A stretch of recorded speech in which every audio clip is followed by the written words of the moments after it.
అలా ప్రేక్షకుల మనసులు తస్కరించడం అనగానే చలో భీష్మతో ఆల్రెడీ తస్కరించిన డైరెక్టర్ గారు వెంకీ కుడుముల గారు. సార్ మీరు స్పీచ్ స్టార్ట్ చేసే ముందే ఈ క్వశ్చన్ అడుగుదాం అనుకున్నా. మీ చిలిపి దొంగతనాల లిస్ట్ ఏమన్నా చెప్తే. చిలిపి దొంగతనాలు. ఫుడ్ కొట్టేసేవాడిని స్వీట్లు. నేను స్వీట్ క్రేవింగ్ ఎక్కువ, సో స్వీట్లు కొంచెం బాగానే కొట్టేసేవాడిని. ఓకే, ఫుడ్ అంటే అదొక ఎమోషన్ అండి. సో యా, కాదు పక్కన వాళ్ళది కాదు, ఇంట్లో చెల్లి దగ్గర. ఇంట్లో చెల్లి దగ్గరేనా? అయితే పర్లేదు, ఇంట్లో ఫుడ్ మన ఫుడ్ అనమాట.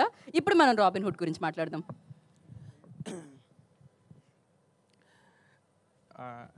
ముందుగా ఇక్కడికి వచ్చిన వాళ్ళందరికీ థ్యాంక్ యూ సో మచ్ అండి.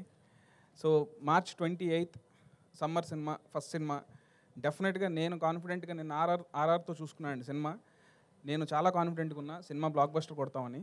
ఎందుకు అంటే బేసిక్గా నాలోనే ఒక పెద్ద క్రిటిక్ ఉన్నాడండి. నాకు మామూలుగా అందరూ గ్యాప్ వచ్చింది, చాలా టైం పట్టింది అంటారు కదా. సో నాకేంటంటే నాలోనే చాలా పెద్ద క్రిటిక్ ఉన్నాడు. ఏది ఒకసారి చేస్తే సాటిస్ఫాక్టరీ అనిపించదు, అరే ఇదేంటి ఇలా ఉంది, మళ్ళీ చేద్దాం అని చెప్పి రీవర్క్ చేస్తానండి. నాకు దీనికి చాలా మంచి టైం కూడా దొరికింది. So I strongly believe this is my best work till date. So ఒక సినిమా సక్సెస్ అవ్వడానికి చాలామంది కారణం ఉంటారండి.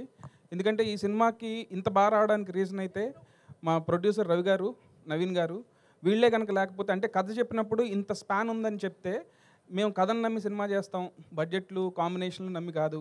సో నీకు కథ నచ్చింది మాకు, సో నీకు ఎంత స్పాన్ ఉన్నా ఓకే అని ఇప్పటి వరకు నో క్వశ్చన్స్ ఆస్క్డ్ అండి. So thank you so much Ravi sir and Naveen గారు. సో మీరు లేకపోతే మాత్రం సినిమా ఇంత బాగా వచ్చేది కాదు, నేను ఇంత కాన్ఫిడెంట్గా ఉండేవాడిని కాదు సార్.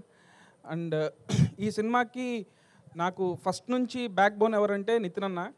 సో అంటే ఆయన కూడా అంతే, నన్ను ఎంత బిలీవ్ చేస్తారంటే స్క్రిప్ట్ ఒకవేళ నేను ఫస్ట్ సినిమా ఓకే అయిన తర్వాత స్క్రిప్ట్ చెప్పినా కూడా కొన్ని సీన్లు చెప్పకపోయినా సరే లేదు నువ్వు చేస్తావని కాన్ఫిడెన్స్తో ఏ రోజు ఏ క్వశ్చన్స్ అడగలేదు. అండ్ నాకు లాస్ట్ మినిట్లో ఈ సినిమాలో హీరోయిన్ చేంజ్ అయిన సిచ్యువేషన్ వచ్చినప్పుడు కూడా నేను లీలాని అప్రోచ్ అవ్వగానే తన విని అసలు బ్లైండ్గా ఈ సినిమా చేస్తున్న వెంకీ, డెఫినెట్గా నాకు ఈ సినిమా కథ నచ్చింది and I love your direction అని చెప్పి సినిమా ఓకే చేసినందుకు Leela thank you so much Leela. And నేను రాజేంద్ర ప్రసాద్ గారికి చిన్నప్పటి నుంచి చాలా పెద్ద ఫ్యాన్ అండి. మా నాన్నగారు కూడా ఆయన సినిమాలు తీసుకెళ్ళేవాళ్ళు అన్ని సినిమాలకి.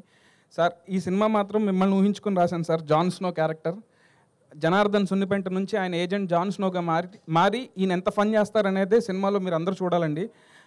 అండ్ ఒకటి మాత్రం కాన్ఫిడెంట్గా చెప్తున్నాను అండి, ఈ సినిమా సక్సెస్ అయితే నా టీమ్ ఆఫ్ టెక్నీషియన్స్, నా టీమ్ ఆఫ్ ఆర్టిస్టులు అందరూ పార్ట్ అండి. సినిమా ఏదైనా తేడా జరిగితే నేను ఒక్కడనే కాదు, మీరందరూ నన్ను వేసుకోవచ్చు. ఎందుకంటే నేను అంత కాన్ఫిడెంట్గా ఉన్నా సినిమా డెఫినెట్గా బ్లాక్ బస్టర్ కొడుతున్నాం అనే కాన్ఫిడెన్స్ ఉంది నాకు. సో సినిమా సక్సెస్కి నా వెనకాల ఉన్న వాళ్ళు, నా టీం డిఓపి శ్రీరామ్ గారు, నా ఎడిటర్ కోటి అండ్ నా music director G V Prakash and నా ఆర్ట్ డైరెక్టర్ రామ్ కుమార్ గారు, ఇలా నాతో పాటు ఉన్న మా ఏడీస్ అందరూ కూడా చాలా బాగా కష్టపడ్డారండి. Thank you so much. మీరు అందరూ March 28 చూడండి. ఈ సినిమాలో ఫన్ను ఉంటుంది, అట్లాగే మీరు సర్ప్రైజ్ అయ్యే ట్విస్టులు కూడా చాలా ఉన్నాయండి. అండ్ ఈ సినిమాని చెప్పగానే ఎగ్జైట్ అయ్యి క్యామియో రోల్ అయినా స్మాల్ క్యామియో రోల్ అయినా యాక్సెప్ట్ చేసిన డేవిడ్ వార్నర్ కూడా thank you so much. Because ఆయన కూడా త్వరలో వస్తారండి, మీరందరూ చూస్తారు, డెఫినెట్గా హై ఫీల్ అవుతారు. థ్యాంక్ యూ సో మచ్ అండి.